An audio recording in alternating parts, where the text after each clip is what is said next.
Real women. Real talk. Real messy. This is Messy Midlife. Hi, everybody, and welcome to Messy Midlife. Good morning, ladies. Morning. How's everybody doing? Monday. So, The mega Monday, it feels like. I was thinking about that. I don't even feel like it's just Monday. I feel like every day feels like Monday sometimes, Yeah. Karen, when you had said, is Monday our best energy? And I don't know that the day that we call it matters. Like, it seems kind of Yeah. inconsequential to me right now. I mean, when you have kids and a house to run and work for yourself, like, does anything ever really stop? It's just which responsibility are you taking care of in that particular day, and which thing is like moved into the central part of your mind, but is still overwhelmed by all of the things dancing around in your mind. Of the things that are on the list of the things that you've had on your list for the last week that haven't been done are then giving you anxiety about not getting them done. That's where I'm at right now. We got so many things that we could actually talk about today because it makes me think just of our chat that we had yesterday when you stopped by the house, Aliza, when you're like, oh, you should definitely try cranial sacral therapy. I've got a great person. You should do this and you should take care of yourself. And I'm like, okay, but taking care of myself also means that I'm also harming myself because then it's taking time away from stuff that needs to be done. That it's just like this time that is to take care of my physical body is like adding stress to my physical body because of the to-do list that has to be set aside in that process Yeah. too. Yeah. I was thinking about that when I was driving, when I left your house. And I was like, I remember that feeling of when I was running my big practice. If I would try to go somewhere, like go to an appointment, go to acupuncture or something like on a lunch break or during a break, I would just have anxiety and be worried the whole time about what I was missing, who's going to call. I want Mhm. to put my phone on silent, but then I can't. But then if I'm not, I just could never fully engage in what I was doing. It's different now not having that like set day for me, luckily, but I know what you're feeling. I felt that for so Yeah. long. Yeah. Yeah, and I mean, I'm really fortunate. I have a really good team that handles that type of stuff, like the day to day. I know that the immediate needs are met if I step away for something, but there are bigger picture needs that are mine and mine alone that I can't just hand over to somebody else. And a lot of them are big projects too that I have to slowly chip away at over time or like it grows, you know? Just before we got together, I was thinking how much I miss chatting with you both and just having downtime together from when we got to do that in person last month. And I really want more of that. And that's kind of like, the theme of my life, like so many things that I want more of that there's just no space. It feels like there's no space or there's very little space for it. And so I'm so grateful that we have this schedule time to get to do this. And I'm also recognizing how a commitment that I've made to myself about our time together is to be really willing to be vulnerable. And I notice that when I am really stretched thin, my tendency is to be less vulnerable until, of course, I can't hold it, Hmm. in anymore. And then it's all the vulnerability out at once, which is not the preferred way, to be vulnerable. And so, I think my perfectionism flares a lot more when I feel really stretched thin. And I'm just thinking how sad that is because these are the times when we need to be most transparent with the important people in our lives, and how important it is for us to be able to really believe that we are loved and accepted just as we are, even when it's hard and maybe ugly, like all those things. Yeah. So I thought that was worth mentioning because I feel it. I feel it right now. Like I feel how I'm not at that place where just let it all be. Just let it all be. There's kind of like a bit of a guard, and I'm working on Yeah. doing that. So it's interesting. Two things come to mind, and hopefully I will remember them both. Write it down. Just write it down. Take your piece. So I'm going to say the two things, and then Too maybe real. maybe one of the three of us will remember the things. So the first thing is what jumped to mind was calculated vulnerability, and then the perfectionism and what we were talking about before we got started with wanting to make sure that we're connected well enough to connect well enough for each other, and that we need to Mm. bring this best version of ourself instead of the truest version of ourself, which is maybe really the same thing. It's like calculated vulnerability, which then also goes back to like this the sense of control, right? 100%. Yeah. Yeah. And how automatic it is when I'm in this state. You know, it's not like I'm thinking, okay, I got to be careful about the thing that I share. No, it's just, it's my nervous system, right? It's in a more sympathetic fight or flight state, which is governing how I interact because it's Mhm, not a conscious decision for me anyway. Like my default is generally all the hearts on all the sleeves all the mhm, time. And so it's really interesting for me to observe this, which is very much a midlife experience for me. This is not something that I experienced in my younger years, which really makes me curious about what our nervous system does, what our heart rate variability does at this stage in our lives. I know mine is not as great as it has been in the past. And we also know that vulnerability and connection, like true meaningful connection, help to improve heart rate variability, helps to improve cortisol levels, help all of these things improve when we're able to do that. But how ironic that at the time that we need it most, we're flipping into this like yeah. protective, overwhelmed, stretched too thin, pulling away nervous system setting. I feel Ugh, like I'm reading somebody's mind who I know is going to listen to us. I'm thinking of Jody. So hi, Jody. She's going to be like, wait, what about heart rate vulnerability and cortisol levels? So Karen, like maybe share just a little bit of that for people who aren't necessarily understanding what you're saying. yeah. So heart rate variability is has been shown to be very closely associated with resilience and improved cardiovascular health, improved stress management, and general health as well. And what they find is that the breath is connected to our heart rate. And so the more variability and wide range there is of that, we see improved health outcomes. And that is also very closely tied to cortisol, which is our stress hormone. It's our wake up hormone that's highest in the morning. It's supposed to be at its peak in the morning and then slowly taper down throughout the day. But with stress, we see a lot of that fluctuation that it does not serve us well at close relationships there with blood sugar regulation and the wearing down of ligaments and joints and organs, and that can lead to pain, chronic pain syndromes. And there's so many things to talk about Mhm. that I'm sure I'm missing like 99% of it, but I think that's the gist. Yeah, and like we're If not. anybody I would mean, ask. if at any point we want somebody, or if we either want to talk to about this specifically in more detail, if people tell us more about this, put on your doctor hats for a day and just talk about it. We can go there, but basically what you're saying is that you have less resilience right now and you're more susceptible to stress right now, and that it's a new thing for you in this age. This in this way. Yeah. Specifically with the vulnerability piece, because we know lots of things can improve heart rate variability and cortisol and other stress markers. We know that vulnerability specifically helps those things. So how perfectly messy midlife is it for our bodies to be like, you know what? Your heart rate variability just tanked and your cortisol is sky high. I'm going to make you actually less connected to the people that you love, Mhm. or inclined to feel less connected to them, when actually more vulnerability, more meaningful connection is what would help to improve those measures. It's so frustrating. It's like everything requires so much effort right now. And it's like going against the current, it feels like. It's a little bit strange though, because I feel in some ways like I think about like heart rate variability a lot with adaptability.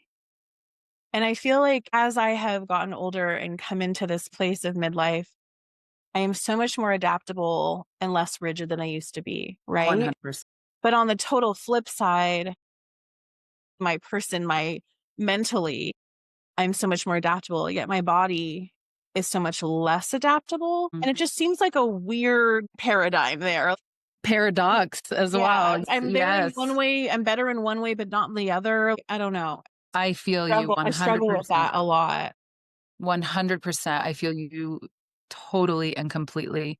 And I think My that's brain can where, let go, but my body can't. I don't know. yeah, yes. That's another thing that heart rate variability helps with is, or reflex is our nervous system flexibility, which I link back to my mind for sure. And I am with you in that my mind is much more flexible and tolerant of variations. And my body is that window's getting more narrow while the mind is broadening. But Is he's like, everything, hell I no. guess. Hell no. Right. Well, I feel like it's probably time for me to pull out the book that somebody bought me many, many years ago, and I've never read, but I've heard 7,000 people reference The Body Keeps the Score. I've never actually read it, but it might be time. I'm not having the same experience that you guys are having with like the same shift. For me, it's more of all or nothing kind of things. I actually feel like I am less flexible, less adaptable in all of the ways, like both mentally and physically than I used to be. I'm still a pretty flexible and adaptable person. I'm the type of person that change doesn't bother me. I'm actually like good with change and good with go with the flow. But I married someone who's not as good at that. I'm very grateful because I suck at a lot of things that are pretty important with making sure things happen. So I have tried in some ways just to adapt to being more. I don't know. I am a non type A person trying to pretend I'm a type A person, and I I was think just thinking that you're not type A masquerading as type A. yeah, I Everyone am that knows you thinks you're type A. everybody. Yes, exactly, and that's the thing. And then I also have this like perception. I am absolutely not. When I talk to my mom, actually, it's so funny. I talked to my mom literally just yesterday morning about this. I was like, Mom, I'm not type A. And she was like, oh, yeah, you are not. I had the disaster of a room. I would put everything off to the last. I mean, like, I also had ADHD that was never caught. But like, I'm not a type A person. I am like, and every time tell people the truth about myself, which is that I feel like I'm kind of a lazy person. They're like, you are like the least lazy person that I know. And like, lazy doesn't necessarily mean that you don't do anything. I'm just going to always try to find the easiest way to do it. Like, I want comfort in between things, and yeah, and so I feel like I am a type whatever B, I don't know, but I'm masquerading as a type A person, and I am not that, and I feel like that as I'm trying to force my brain to be more rigid and inflexible, and precise, that my body is like, "Okay, I guess this is where we're going," and it's like, Oh, no, yeah. I'll follow in suit. Yeah. Karen, can I ask you with your doctor hat on for a second? Because I know you do this a lot. When we talk about how do we support heart rate variability, how do we support what we do need to kind of balance in this time? Like, what do you tell your patients to do for that? I'm assuming you talk about this with your patients, not to put you on the Mhm. spot, but I'm just trying to think of what are the things that we can bring in. And I mean, I know in my head, right? Like, oh, meditation and this, Mhm. but are there certain specifics that are really correlated with shifting that or enhancing the HRV? Conventionally, the breath is the number one go-to, which of course most people will just kind of link that with meditation. I almost said medication. Maybe that's an answer for some as well. But engaging the diaphragm helps to massage the digestive tract, which helps to bring blood back to the core of the body. So it helps to mechanically shift us out of fight or flight. And that's my go-to. Find that if I do that early in the morning, even if it's just 5 conscious breaths, I tend to have better heart rate variability throughout the day because I work with sensitive people that we just are like all across the board. And so what works for one person doesn't work great for another. And subtle changes can make a really big difference. So I have people download heart rate variability apps. And I think maybe some Apple Watch apps already have it in the program. I use one called Stress Monitor. And they have a free version. Almost all of them have a free version. And then they have a paid version that gives you nice, colorful graphs and all of that. But if you're on top of it, you can kind of make your own graphs. If I don't even want to think about it, I just want to like feel a little bit better every day. I'm like, Yeah. I don't want any more data coming in right now. Right. Right. Right. Yeah. Then, I mean, I think the five conscious breaths before getting out of bed, I think is a really great place to start. A I like nice that. little size piece of action and making sure that you're engaging your diaphragm. Because if the conscious breaths are up here versus down here, then we're not getting that diaphragmatic engagement and we don't get the blood recirculation. I didn't realize that until last year, actually, like just over a year ago, that when I was breathing here. Mm. I didn't even realize it until I was in a women's purpose community retreat. And I was like, oh my God, my breath is up here. Yeah. I told you that 6 years ago. I know, but I always related that more to like sleeping, Mhm. with shallow breaths. I didn't realize even in sitting in a comfortable, relaxed, meditative space, that when I Mhm. was consciously trying to take a deep breath, that my deep breath was up here. Tried to do it with your shoulders instead of your Yeah, my shoulders and my chest, all of my accessory muscles. And then I was like, oh my God, this is what it's like to take a deep breath in my diaphragm, in my chest, in my belly. And yeah, it was like, where have I been for the last 40 something years?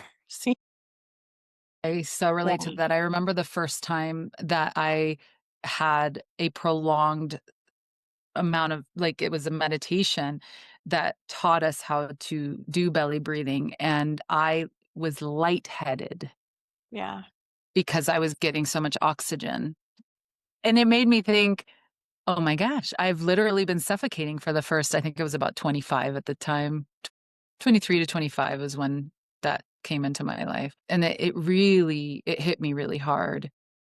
And so I learned how to belly breathe, but perimenopause and this midlife, it's like reinventing ourselves, like the things that got to a place where they were automatic, where we integrated them into our sense of self and our identity.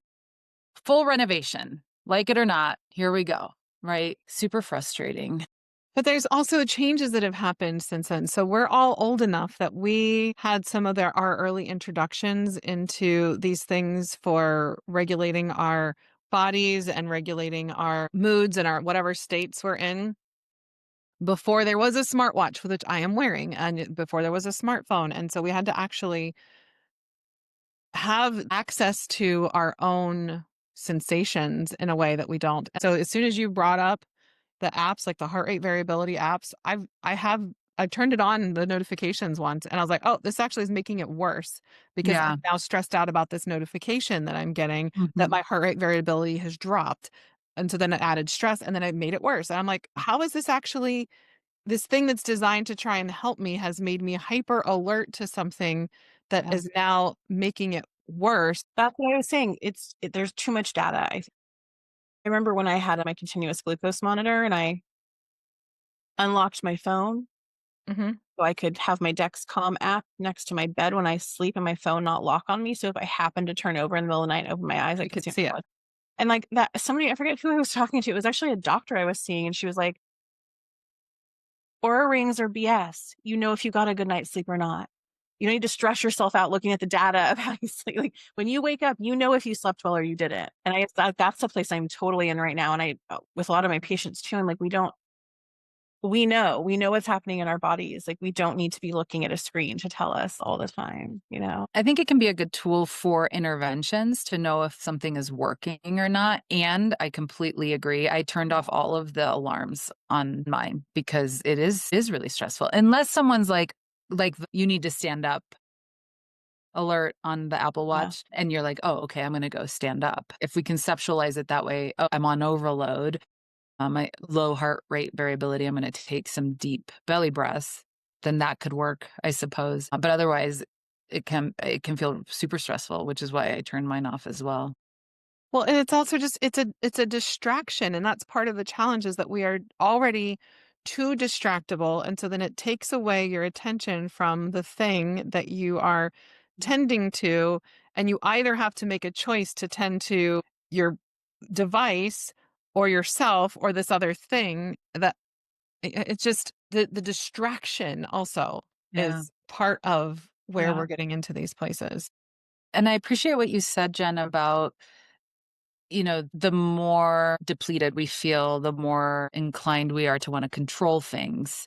which makes sense in terms of our nervous system, because if we feel depleted, then we are vulnerable evolutionarily in a potentially bad way. Our nervous system then goes into an overload of control, and it makes me think of our intention that we set last time, right? Of how easy can this be? And how beautiful can something look when I am not in control, which is every day, like every day, the sunrise, every day, the sunset, all of these big, huge, amazing things happen that I have zero part in. And it's amazing and beautiful. And I didn't have to be in control in that for that period of time.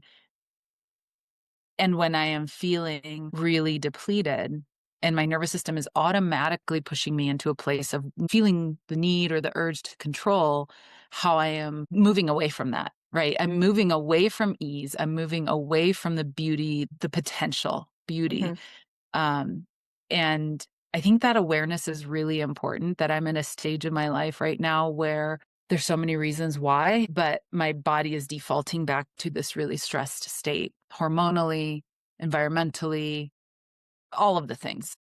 Recognizing that what I want to be doing is moving towards the curiosity around ease, and what can I let go of right now that might actually turn out to be magnitude better, than if I just fall into where my nervous system, for whatever reason, is defaulting. What would my life look like? And I don't know what the answer is on how to do that, other than being aware that it feels like just waking up, and sometimes even sleeping, it feels like I'm in a fight or flight state. I'm not having nightmares or anything, but it's like, it just feels like my nervous system is locked. Well, I think that does happen, right? It turns into, we can call it overstimulation or whatever, but it's like high alert, right? And this isn't just stress. This is not just stress that's pushing us into high alert. Like, there is physiological stuff happening in my body that is different than it was 1 to 2 decades ago. And it's really hard to understand. And I hope that people find that really validating, because we know a lot about physiology. We know a lot about psychology. We know a lot about the things that historically in my life made a difference and now are like, you're cute. Look at you trying all those old tricks. It just doesn't move the meter like it used to. And that's really hard. Yeah. I think that's probably the thing I hear the most on every level from my patients is everything that used to work doesn't work now. How many times have you guys heard me say that? Like, all of these things that used to be just need to do this and this will move the needle and things will change. We have to relearn ourselves. We have to learn Yes. new place, and we have to really surrender to the fact that who we are is changing in so many ways, and the world around us is changing in so many ways, that we can either get stuck literally and metaphorically. We can just get stuck. Our joints can get stuck, our tendons can get tighter, our brains can shut down, and we can be stuck and just say we need it to stop changing so much. Or we can accept that we have no control over almost anything that is happening within us, around us, to us, that we have control over a fraction of it, and then lean into whatever is coming next. And I've been historically pretty good at recognizing. It used to take me a while to recognize it after the fact, that when something frustrating and something really unpleasant happens, that there is something much better that is coming on the other end, that this unpleasant thing was necessary for. I've had it happen repeatedly enough for me that I'm able to recognize it in the moment. I'm like, okay, here's the next shitty thing that is going to let something much better come from this. I've been thinking a lot about that concept of ease, and how there might just be some things that we really do have to let go of from our past and even from our present, that just aren't serving us anymore. And that I always spend so much time focusing on, well, because I'm human, right? We're all humans. What's going to go wrong with this? And we've got these stories about our role and our importance in things. and failing to say, how could this be easy? And there've been a couple of things that have come up in just the last 6 months that, you know, I don't know. I joined the club and like I don't have any more F's to give about a lot of things. And I've finally just been like saying stuff and it goes better more often than not than I think it's going to. I've talked to several people actually in the last week since you brought that up, Eliza. Why can't we think about ease? That's so entwined with control, and that we do have a choice. We don't necessarily have a choice in the outcome, but we do have a choice in which direction we lean and which direction we hope for and anticipate.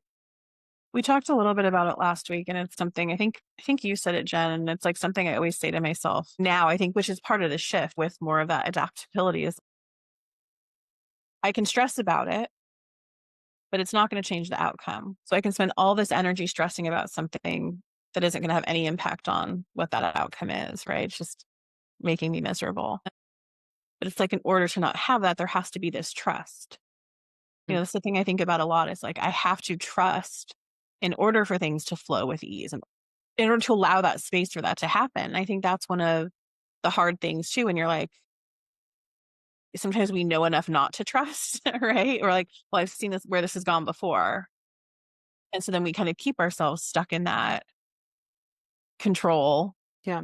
seas, right? Like things aren't flowing and things aren't happening easily. I mean, that's something I don't want to like really, really, I was about to say, try to shift, like allow that in more to my life, like that trust and that ease. Well, Karen, you were saying earlier about when I brought up what was it? The curated vulnerability. Was that the word I said? Mhm. So you go from like intentional slash curated vulnerability to restraint on that and like resistance to vulnerability and to the out of control. And you made it sound like a not so great place of vulnerability.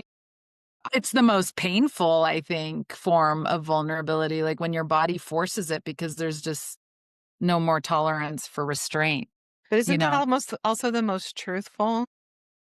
It is.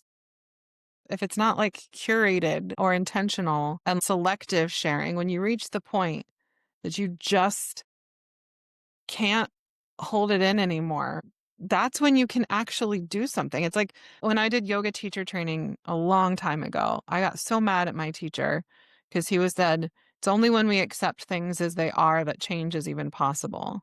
And I was like, well, that's bullshit. If you're not working constantly to get better and to do things and to make this better, how can accepting what is actually lead to any change? And damn it, that's like, I go back to it again and again and again and again, because it's the most truthful thing I think I've ever actually heard and seen come into fruition again and again, that it's when we accept things as they are, that's the only time actually true fundamental transformational change is possible, because it's the actual truth. It's not the partial curated truth. It's the actual truth. And I don't think personally, I don't get there. And if I'm not just like being kind of chaotic or messy or like being in the place where I don't have the ability to have restraint on things anymore. And I think that, we always talk about it that like that's my Frank the Tank. That's Frank the Tank comes out when I'm the most depleted, because Frank the Tank just knows, and it doesn't require thought. It doesn't require control or curation. It just It's real. yeah, it just and like that's when the biggest shifts can happen, and that's because I'm not resisting Frank. I'm not resisting, like Karen, you said ugly, the ugly parts. I think vulnerability can exist in different places. I'm thinking of the states of mind, like when it's really explosive for me, it's when I am pushed to my extreme emotion mind. When I am at 100% emotion mind and it is like overloaded Mm-hmm. and explodes out.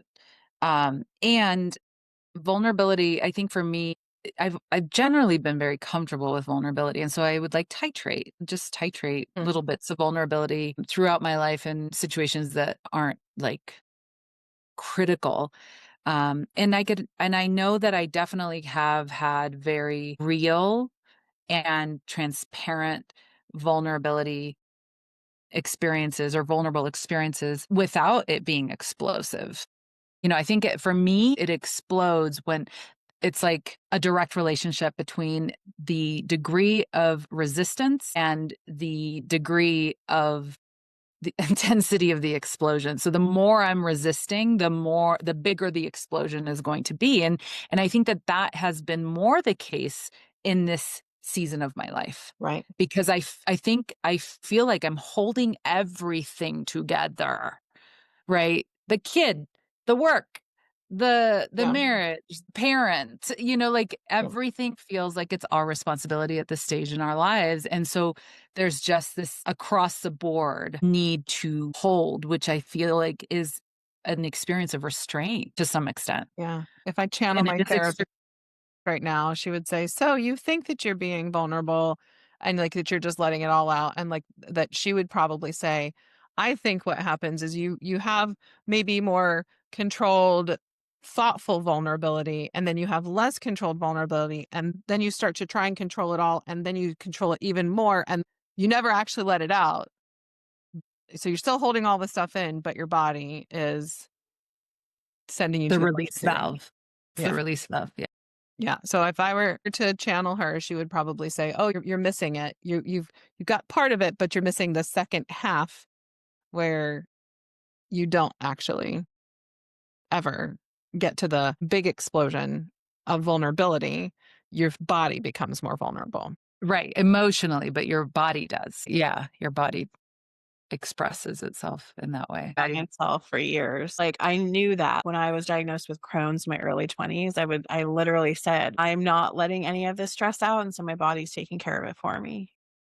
And I knew that 20 some years ago, but it's still relearning it right now. And we probably will still continue to relearn it forever, right? Like, what are we going to be talking about when we're in our 70s? And that we're like, oh, if you just go back and re listen to that episode, maybe we could have been doing better this whole time. Like, That's what I love about touching base on some of the things, some of the aha moments that we have in those previous. I feel like we need to pause here. gatherings.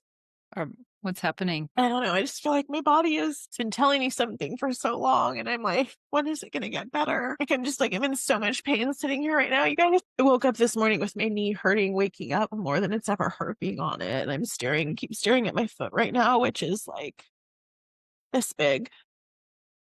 Like, I actually was like, I want to take a picture and show you. And I feel like I'm like shedding all of those things that I was trying to control and that were keeping me in such fight or flight.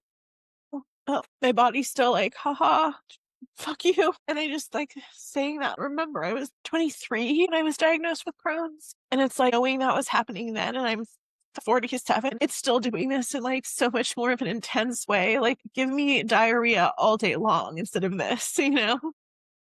I'll happily take that over this. That's a long time. And like, I'm just, yeah, this has literally been like, I'm at like 4.5 years now of feeling this. And I'm just, sorry, I'm just having a rough day and I'm just like, just feel so done with it. I want to like unzip and step out of my body right now. I don't know a single woman who doesn't feel that way for one reason or another. Not just not to downplay or even normalize, because what you're going through absolutely 1000% sucks.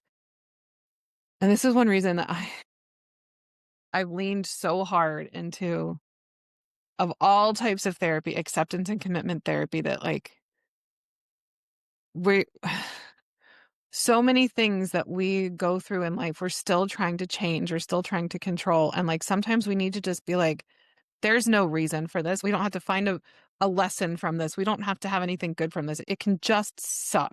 And sometimes that's just it. It doesn't have to be good. We don't have to figure out a way to make it better. We don't have to, even though obviously we want it to be better. I want it to go away. But sometimes there are things in our lives that we're going to be handed that we're not going to be able to make go away. And we need to be able to just say, it sucks. Like, this sucks. You need to be able to show up here and cry and say, this sucks. And that's it. And not have to get told, here's what you can do to make it better, or look at the bright side of this or whatever. And we just need to be able to say, this just sucks. It's just like torture living in my body every day. Just to not have to feel like this every day. Yeah. And I know it's so acute for you right now and unlike it's ever been before, but the fact that you've been dealing with this since you were 23, you've been dealing with some level of chronic health issue, right? Since you were 23 is a long freaking time. That's a really, really, really long time. And then anything we deal with before perimenopause is just gonna, you know, On fire. yes, catch on fire. Yeah. I know I just felt like everything was so good for so long. Like I had this, rough time and then everything settled down and my gut was great. I just felt good. Like I felt good. And I think like that's almost like that's what I miss is like how good I felt. Yeah. Yeah. Like I got a little obsessive about something last night and I pictured this closure on, I think it was a purse I must have had or something. But I'm like, I don't have that now. Where did I get that? I just went through that spiral, right? And so of course I pull up my Zappos and my Nordstrom histories, right? Trying to figure out where I bought it from. And I'm literally like going through my Zappos history back to like 2006. And it's like all the heels, all the running shoes. And I'm thinking like I was constantly buying new running shoes because I was walking them out. Like I was walking through them, right? I was walking so much. And I was running and I was training for a 5K. And it's like, it hurts to walk out to my car. No, I'm just exasperated. Staring at my Fred Flintstone foot. Aliza, what would feel the best for you right now as we wrap up our conversation today? Like, what would feel the best for you? Do you want us to leave on trying to find solutions, or do you want to just end on this sucks and it's allowed to just suck? I mean, I think that bringing back what you, Aliza, originally presented and committing to maybe we can do some check-ins, like on this very topic of how much ease can I receive? How easy can it be? Which I could see also being really activating and difficult when things are so incredibly difficult. Maybe it's not the right tool for you right now, but I know that it's meaningful to you because you're the one that brought it up and I thought it was Yeah, brilliant. no, So maybe you can speak to how that would make sense. I know accountability is huge for me. So if we do check in through the chat once a day, just like on however that feels like it fits for you right now and feels supportive. I mean, I like that. I like the chat. I like that. Just checking in. I mean, I do like, I'm trying to like embody that and to like just let it happen. I think I'm just stuck in the like, it's never ending. And I feel like I actually, like, for the first time in my life, like, have accepted a lot. And I haven't, because I was the same way, Jen. Like, when one of my teachers said that to me, I was like, that's absolute bullshit. I accept where I am, then nothing's ever going to change. And I get that. But like, I feel like I'm in a place where like, I am doing that. Like, I'm living that, like not spiraling like I would have for so many years. Yeah.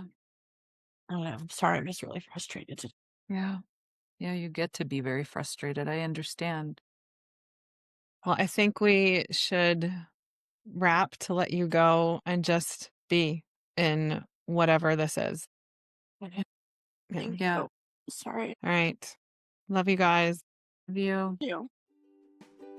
If our messy is your kind of messy, we'd love for you to rate, review, and follow or subscribe wherever you get your podcasts. We'd also love to know what's on your mind. If you were to join us, what would we be talking about? Email us at messymidlifepodcast@gmail.com or message us on Instagram or TikTok.